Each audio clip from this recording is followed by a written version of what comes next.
Bismillahirrahmanirrahim. Assalamualaikum warahmatullahi wabarakatuh.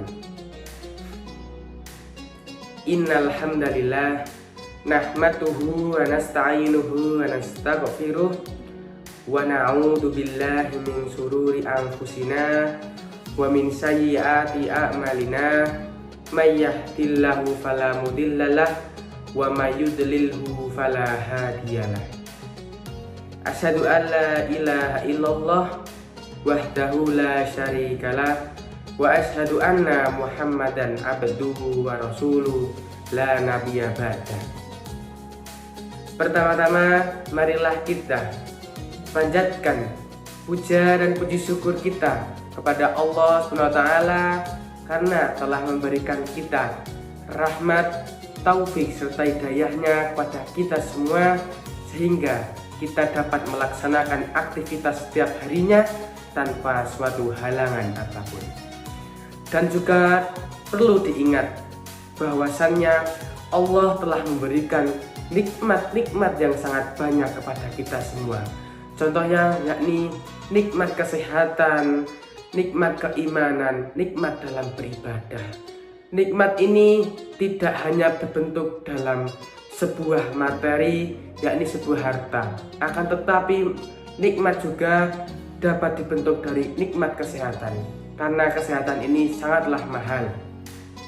Bahwasannya kita masih bernafas sampai detik ini juga termasuk nikmat, karena di luar sana banyak sekali, salah satunya di rumah sakit, banyak orang yang bernafas menggunakan selang oksigen.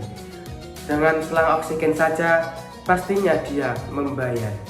Dengan ini kita masih bisa merasakan nafas dengan biasa saja. Alhamdulillah, ini adalah nikmat dari Allah SWT yang wajib kita syukuri. Bagaimana cara kita mensyukuri nikmat Allah ini?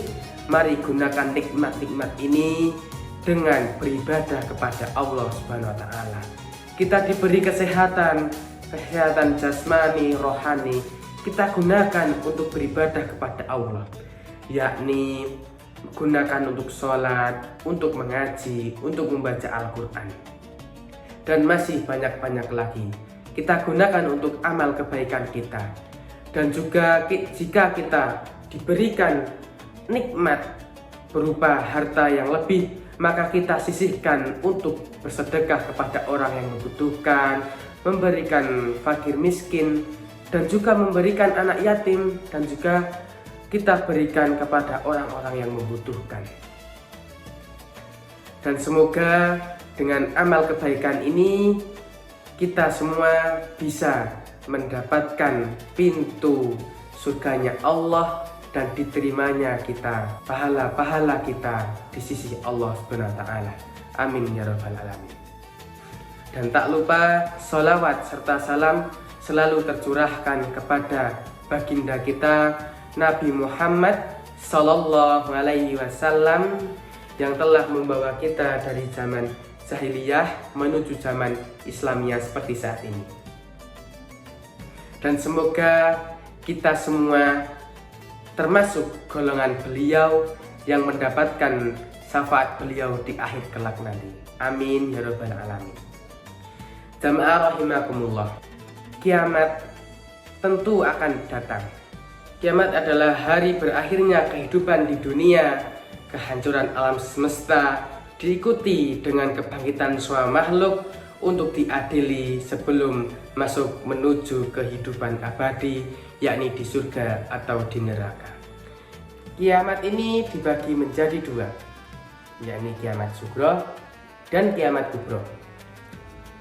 Kiamat sugro adalah kiamat kecil yang menandai berakhirnya kehidupan sebagian makhluk dan juga rusaknya sebagian alam semesta ini. Akan tetapi tidak menjadi berakhirnya alam semesta ini. Kiamat sugro ini berfungsi pengingat penting bagi umat Islam, karena bahwasannya di dunia ini kematian bisa datang kapan saja, dan bahwa bencana alam ini adalah teguran dari Allah SWT agar manusia segera untuk bertaubat, memperbanyak amal kebaikan, untuk selalu mengerjakan sholat tepat waktu, dan selalu beribadah kepada Allah SWT sebagai bekal untuk menghadapi kiamat kubro.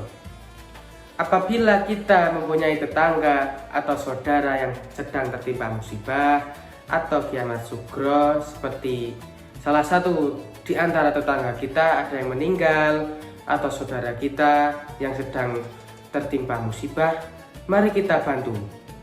Karena Rasulullah Shallallahu Alaihi Wasallam bersabda, "Wallahu fi aunil abdi, maka nal abdu fi aunil ahi." Allah senantiasa menolong hambanya apabila hambanya mau menolong saudaranya. Dari hadis ini, Allah akan menolong hambanya apabila hambanya mau menolong saudaranya. Jika kita mau ditolong oleh Allah Subhanahu wa Ta'ala, mari kita untuk senantiasa suka menolong sesama saudara kita. Seperti saudara kita sedang terkena musibah atau salah satu tetangga kita ada yang meninggal, mari kita bantu. Seperti kita memberikan sedikit harta kita atau kita membantu menggunakan jasa kita. Ya, setidaknya dari kita membantu memberikan keringanan untuk saudara-saudara kita. Dan juga membantu ini harus dengan rasa ikhlas dan diniatkan hanya kepada Allah Subhanahu wa Ta'ala, bukan hanya untuk riya. Rugi kalau kita membantu sudah capek-capek tapi diniatkan untuk riya. Kita tidak mendapatkan apa-apa, tapi hanya kita mendapatkan dosanya saja. Tetapi jika kita menolong ini diniatkan untuk beribadah kepada Allah Subhanahu wa Ta'ala, insya Allah kita akan mendapatkan pertolongan dari Allah dan juga didekatkan oleh saudara-saudara yang lain. Yang kedua adalah kiamat kubro. Kiamat kubro adalah kiamat besar, yakni seluruh alam semesta ini akan dihancurkan oleh Allah Subhanahu wa Ta'ala. Manusia, hewan, tumbuhan, dan seluruh isinya akan hancur lebur.